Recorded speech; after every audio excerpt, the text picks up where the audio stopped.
Hello दोस्तों, नमस्ते, प्रणाम, जय श्री कृष्णा, राधे राधे। हमरा यूट्यूब चैनल पे रउआ सबके स्वागत बा। रउआ सबके बीच में एगो बहुत ही प्यारा तीज स्पेशल गीत लेके आइल बानी। ई गीत आप सब सुनी जा और कमेंट के माध्यम से हमके बताई जा कि ई गीत आप सबके कैसन लागल।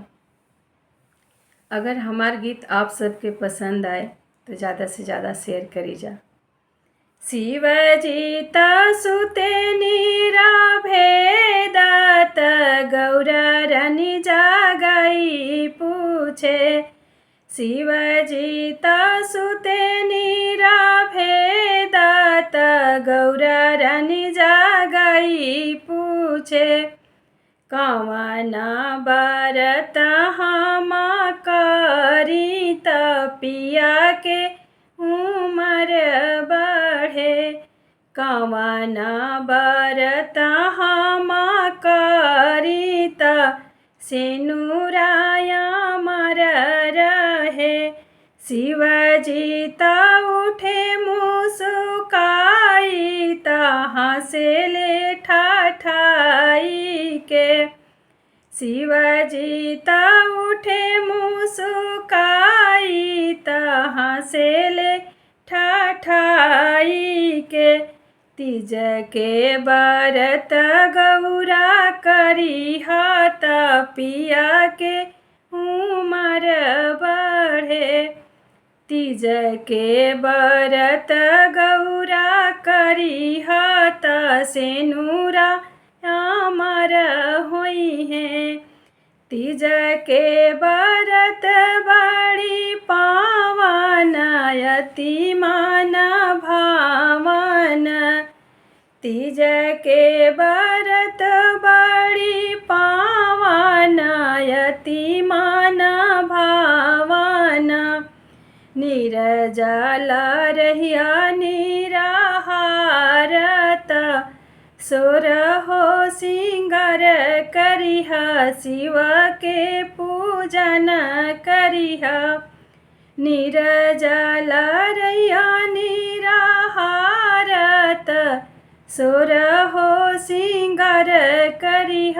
शिव के पूजन करिह।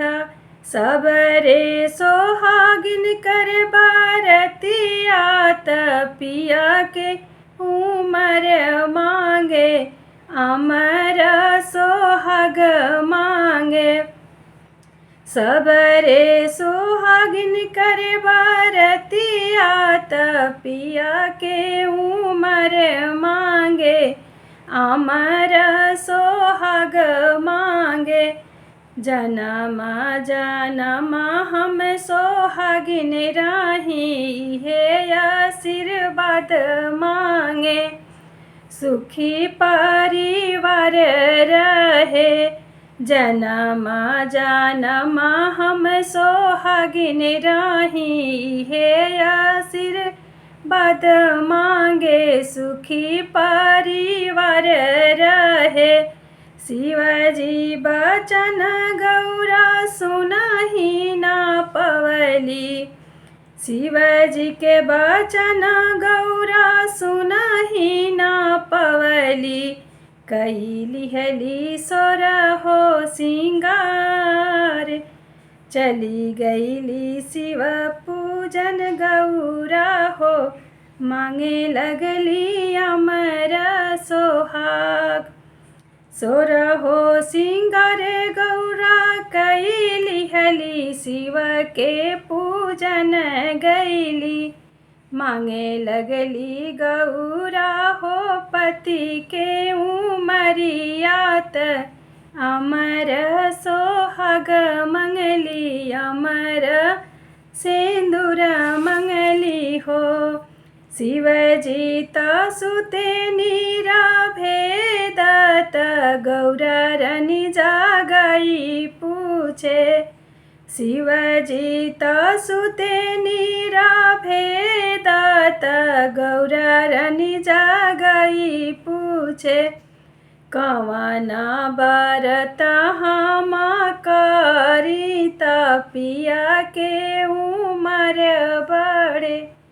कवना बरत हम करी त सिंदूरा अमर रहे, कवना बरता हम करीता सिंदूरा अमर रहे।